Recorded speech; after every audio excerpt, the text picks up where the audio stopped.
lo que los modernos, a los que ellos pretenden representar, llaman los ecosistemas. Bien, pues pasemos en unos momentos más a otro de los asuntos que consideramos nosotros relevantes en esta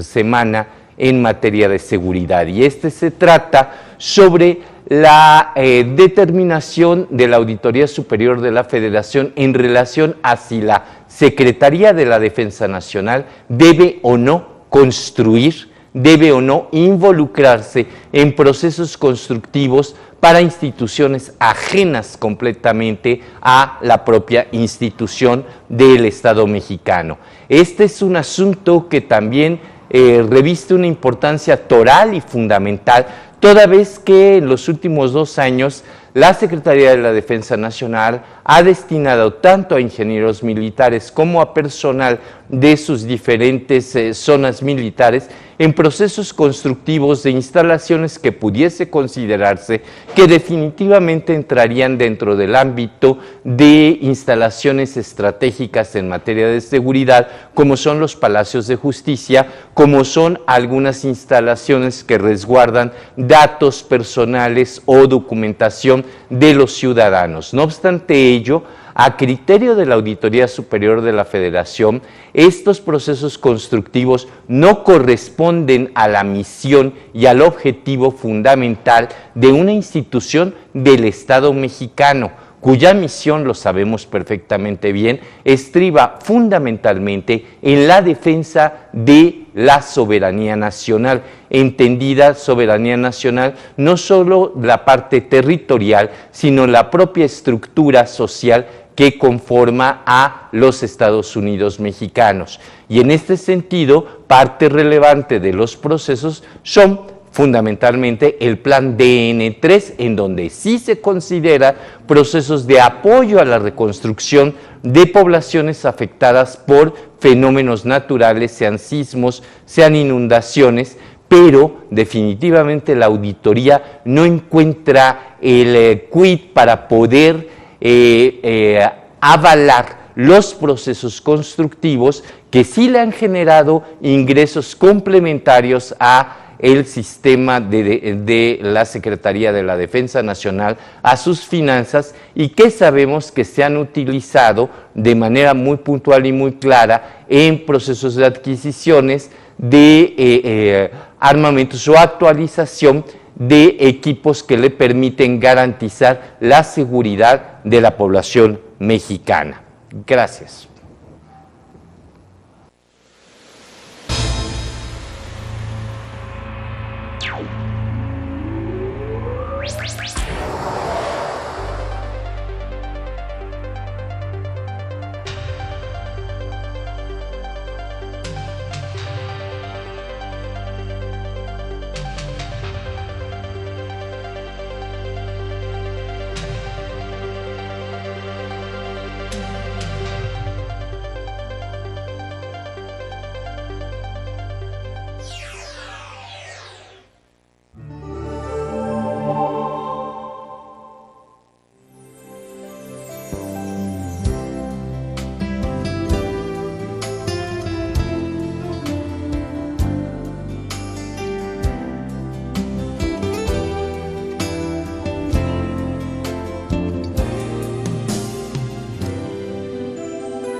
Gracias, su servidor José Alfonso Suárez del Real, en representación de nuestra queridísima Celeste Sáenz de Miera,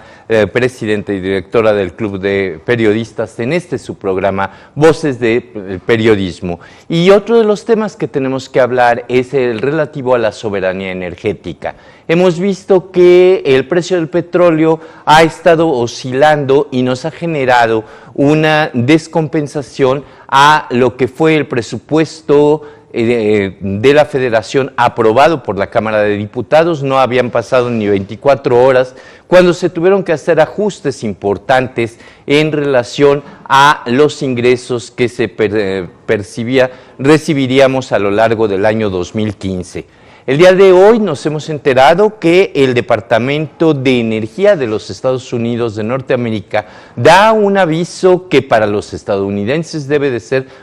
muy importante y deben de estar de plácemes, puesto que en 80 años jamás habían tenido tal cantidad de reserva petrolera adquirida y producida, lo cual implica para la mayor parte de los analistas a futuros que el precio del barril del petróleo oscilará entre los 40 y 35 dólares, situación que definitivamente afectará a el presupuesto de nuestro país, y es por ello que ya se escucha a el secretario de Hacienda, al licenciado Videgaray, desde Inglaterra, estar advirtiendo que probablemente habrá un segundo recorte a las finanzas públicas de este país. Nos parece a nosotros muy grave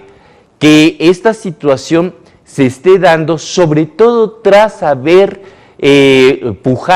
tras haber impulsado lo que se llaman las reformas estructurales, en donde la ronda 1 parece ser una ronda de buenas intenciones y de mejores deseos en torno a generar una expectativa de inversión petrolera en nuestro país. Por ello también se entiende la urgencia y la necesidad de que aún hoy, 4 de marzo, en donde se cumple un aniversario más de la fundación de lo que es el Partido Revolucionario Institucional en su primera acepción como Partido Nacional Revolucionario, que el propio presidente Peña Nieto esté en una visita oficial en el Reino Unido, evidentemente buscando atraer las inversiones pertinentes que permitan mitigar este proceso de desarticulación de una política económica y financiera fincada en la posibilidad de ingresos frescos provenientes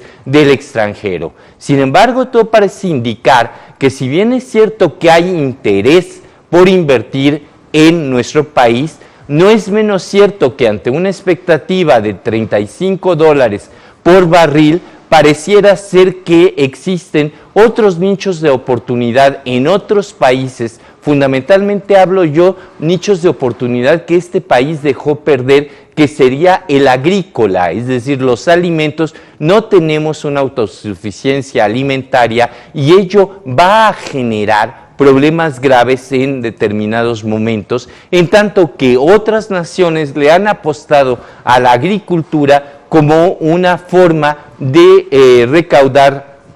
recursos provenientes del extranjero. No es el caso de México, y en esa situación y ante los constantes recortes es evidente que debemos nosotros de proyectar algunas situaciones de tensión social en diferentes entidades de la República, en donde también, como nos hemos dado cuenta, la economía no solamente se ha estancado, prácticamente se ha pasmado, y estamos entrando a procesos de cierres masivos de pequeñas industrias, de pequeños comercios, que simple y llanamente en lo que va del año reflejan la pérdida de más de 56,000 autoempleos, fundamentalmente en los servicios terciarios, que son evidentemente gente que va a buscarse la vida a través de los canales marginales, el subempleo, a través del ambulantaje, y ello a su vez implica una tensión adicional a quienes ya de por sí viven de estos canales marginales de posibilidades de sobrevivencia. A ello agreguémosle nosotros que si bien es cierto el turismo nos está posicionando nuevamente dentro de los 10 países más importantes, más visitados del planeta, no es menos cierto que la industria turística nacional solo genera una porción mínima de ganancias. Fundamentalmente es el pago de la gente que trabaja en la industria turística, pero evidentemente ante la inseguridad reinante en entidades que otrora fueron paraísos turísticos, como sería el estado de Guerrero, como sería un puerto tan importante turísticamente hablando como Puerto Vallarta, que tienden a desalentar la visita de extranjeros. No hay que perder de vista que los Estados Unidos también emite ciertas advertencias o warning en relación a ciertos puntos de atracción turística que resultan de riesgo a criterio de las autoridades estadounidenses. Debemos de reconocer que la labor de la Secretaría de Turismo de esta administración ha sido fundamental en el sentido de generar condiciones que permitan que el turismo extranjero sí visite aquellas regiones en donde la tranquilidad, la seguridad se pueden ofrecer, como es gran parte del sureste de nuestro país, fundamentalmente el Caribe mexicano, que representan un atractivo para quienes desean pues descansar, y ello permite paliar estas pérdidas económicas que se registran en diferentes ámbitos de nuestra economía. No debemos nosotros de olvidar que el cambio radical presupuestal que implicó la apertura de Pemex a la iniciativa privada representó un riesgo que al parecer no se contempló en toda su profundidad, y que las autoridades económicas de nuestro país deberán por obligación buscar las alternativas necesarias para que esto pueda resolverse. Y hablando de otros asuntos que nos parece que son importantes, es el relativo a las fugas por casi 31,000 millones de dólares en dinero oscuro que en los últimos 2 años ha registrado el Banco de México como envíos erróneos u omisiones de operaciones que me parece debiesen de ser estudiadas profundamente, porque es evidente que ha habido salida de capitales, y que esta salida de capitales en otros mercados internacionales ha representado una suerte de capitales buitres que salen de nuestro país para tratar de invertir en lugares en donde se tenga mayor certeza. La salida de capitales en cualquier economía es un signo de debilidad económica que debe de ser atendido por las autoridades correspondientes. Se dice que el desplome de 43.5% en materia de ingresos por la caída petrolera es uno de los detonantes de esta salida de capitales por mexicanos que ya en su momento generaron condiciones a llevarnos a los errores relativos a el error de diciembre en el año 1994, y que en un momento dado, hace muchísimos años, constituyeron el principal motor del desequilibrio económico de nuestro país. Asimismo, debemos nosotros de llamar la atención sobre la debilidad que constituye el estar utilizando los recursos de los jubilados sobre 11 CIEFORES, 2.410.210 millones de pesos, casi el 20% del total del dinero se ha destinado a bonos de empresas privadas, y en compra de acciones de firmas en el extranjero se han utilizado 16.7%. Esto constituye, sin género de dudas, otro motivo de riesgo para nuestra economía. Y comentar que dentro de los parámetros de pérdidas económicas,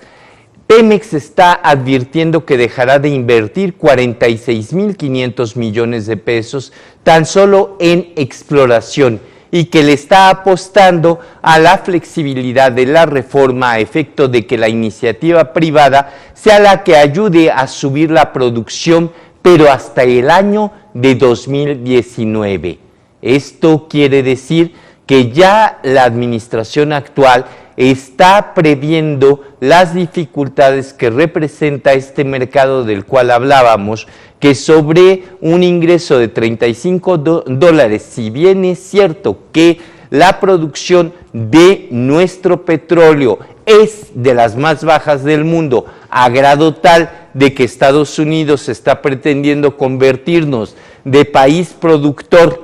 y exportador de petróleo en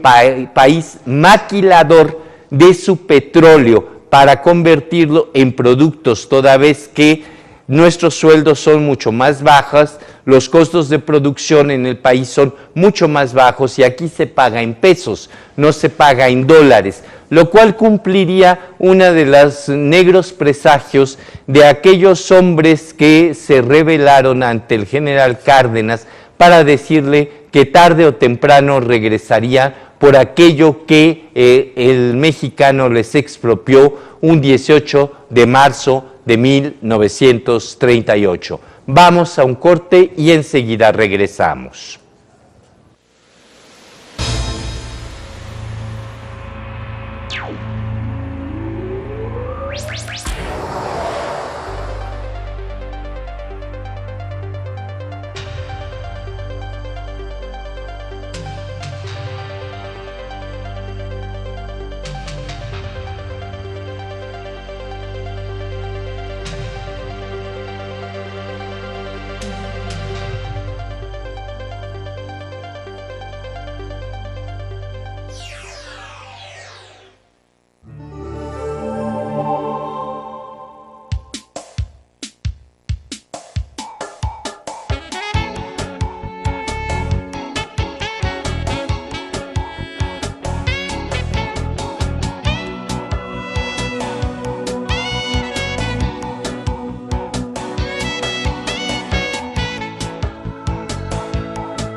Gracias queridos amigos. José Alfonso Suárez del Real en representación de doña Celeste Sáenz de Miera en una emisión más de Voces del Periodista. Gracias por el apoyo de personal técnico en cabina y del personal que está aquí pues apoyándonos para poder llegar hasta ustedes. Otro de los aspectos importantes de la seguridad nacional es la seguridad cultural, así como la seguridad educativa. Mucha gente considera que este es un tema un poco banal, un poco exótico, un poco fuera de los cánones de lo que se debiese ver como seguridad. Pero no es así en un país en donde la cultura brota en cualquiera de los aspectos y en cualquiera de sus manifestaciones a lo largo y ancho del maravilloso territorio nacional. Y en ello nosotros nos preocupamos enormemente cuando no se está entendiendo bien de que desde el año 2009, en una reforma constitucional que se impulsó desde la Cámara de Diputados para reconocer los derechos culturales del pueblo mexicano, así como la ratificación que de estos derechos se llevó a cabo en febrero del año 2011, cuando se integraron los derechos económicos, sociales y culturales, es decir, los derechos humanos a nuestro pacto social. La cultura dejó de ser un adorno de los gobiernos, dejó de ser un programa gubernamental para convertirse en el ejercicio de una serie de derechos del pueblo mexicano. Y en ello nos preocupa enormemente que se sigan aplicando los mismos cartabones que anterior a las reformas constitucionales a las que hemos hecho mención, y que se determine reducir el presupuesto de cultura, reducir una serie de recursos necesarios para el ejercicio de este derecho en municipios, rancherías, en ciudades capitales y en cualquiera de las 32 entidades de esta república. Y más nos preocupa que en este proceso de reducción de recursos no se esté pagando a trabajadores de la cultura. Esto lo decimos en solidaridad con quienes el día de hoy se han expresado frente a las oficinas del Consejo Nacional para la Cultura y las Artes en una manifestación creativa, en una manifestación respetuosa, en una manifestación asertiva, en la cual se está analizando de cara a la población cuáles son los recursos culturales con los que debe de convivir el Estado mexicano, cuáles son las responsabilidades de este Estado y cuáles son los conductos y los canales que deben de mantenerse abiertos para poder resolver los problemas administrativos que se enfrenten a raíz de esta miopía presupuestal que impide considerar a la cultura como un derecho fundamental del pueblo mexicano. Y en este aspecto nos preocupa enormemente el cierre de espacios teatrales. Esta ciudad, por ejemplo, ha perdido cines a lo largo de lo que se llamó el corredor cinematográfico de la capital del país. Hemos perdido el Cine Chapultepec, por mencionar alguno, el Cine Latino, el Cine París, el Cine Paseo, los Istmos nos hicieron perder dos grandes cines de la Avenida Juárez, el Regis, el del Prado, y se han cerrado cines como el Variedades o el Cine Alameda. Prácticamente los cines, los grandes cines de esta ciudad se han transformado en pequeñas salas, aquellos que sobreviven, pero sí reconocemos que el contenido del arte cinematográfico radica fundamentalmente en la película como tal, no así el teatro. El teatro tiene un origen sagrado, el teatro tiene que provocar lo que los griegos llamaban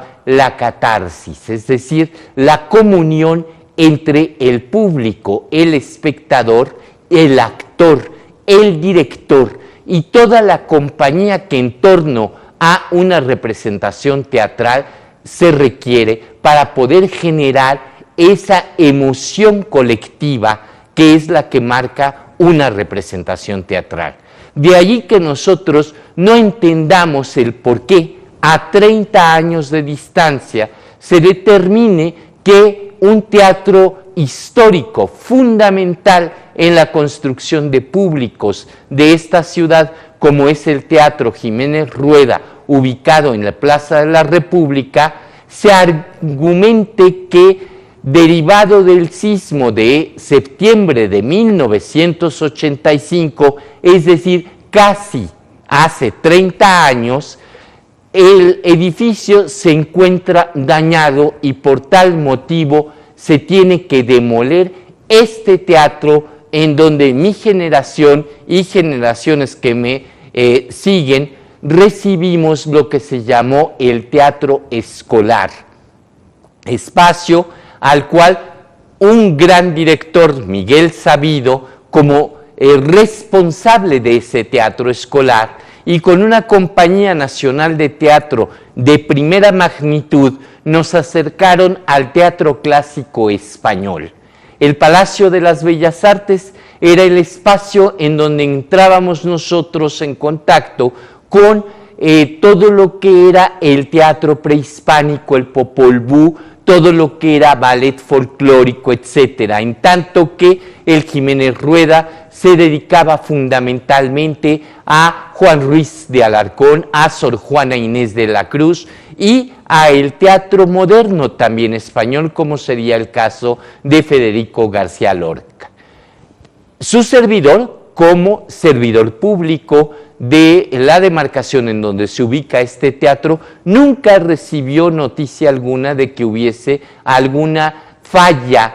arquitectónica que obligara a la suspensión de actividades dentro de las instalaciones del Teatro Jiménez Rueda, por lo cual nos resulta sumamente inquietante que se argumente que es derivado del sismo del 85, que se requiere su cierre y demolición y el compromiso de construir un auditorio que es distinto, un auditorio a lo que es una sala de teatro. Son distintas las características y las necesidades que requiere un teatro en sí. A esto tendríamos que también integrar el Teatro de las Vizcaínas, que pertenece al gobierno del Distrito Federal y que curiosamente, y a pesar de habérsele destinado algunos recursos al proyecto ejecutivo para restituir el espacio teatral, esto no ha ocurrido. Comentar que el Teatro de las Vizcaínas es un monumento vivo de aquel corral de la comedia que en el ex convento de San Francisco se ubicaba y en donde se llevaron a cabo las primeras representaciones teatrales de la comedia en el siglo XVI y XVII de la colonia española. Y es precisamente por la calle de Vergara, que es una de las calles a las que da el Teatro de las Vizcaínas, por donde se ingresaba a este corral de la comedia del viejo convento de San Francisco, que prácticamente se desarticuló en función a las afectaciones, la desamortización y el proceso de la secularización del siglo XIX. Otro teatro que está cerrado, que irresponsablemente no está en funciones a pesar de existir recursos etiquetados desde la Cámara de Diputados, es el Teatro Casa de la Paz, cuyo origen se remonta a los años 30, cuando en ese predio, en ese lugar, se construyó la Sala de Cine Ariel, que posteriormente, en la década de los 40 y 50, se constituyó en el Teatro Ariel, y en la época de los 60, en el principio de los 60, fue el Teatro de Bolsillo Ariel, un espacio destinado a las nuevas propuestas y apuestas del teatro mexicano. Lamentablemente tiene que cerrar pero es la Secretaría de Relaciones Exteriores la cual en 1964 adquiere este espacio para convertirlo y transformarlo en el Teatro Casa de la Paz, a efecto de poder contar con un escenario de primera magnitud capaz de recibir las apuestas escenográficas de la Olimpiada Cultural en 1968. Ese teatro fue concebido y diseñado por el arquitecto de la Rosa y ornamentado por el gran pintor y artista plástico zacatecano Manuel Felgueres, quien hace no solo la fachada, sino los murales interiores y un telón metálico que era definitivamente una parte fundamental de la puesta en escena. A ese telón metálico, el gran Alejandro Jorodowski preparó toda una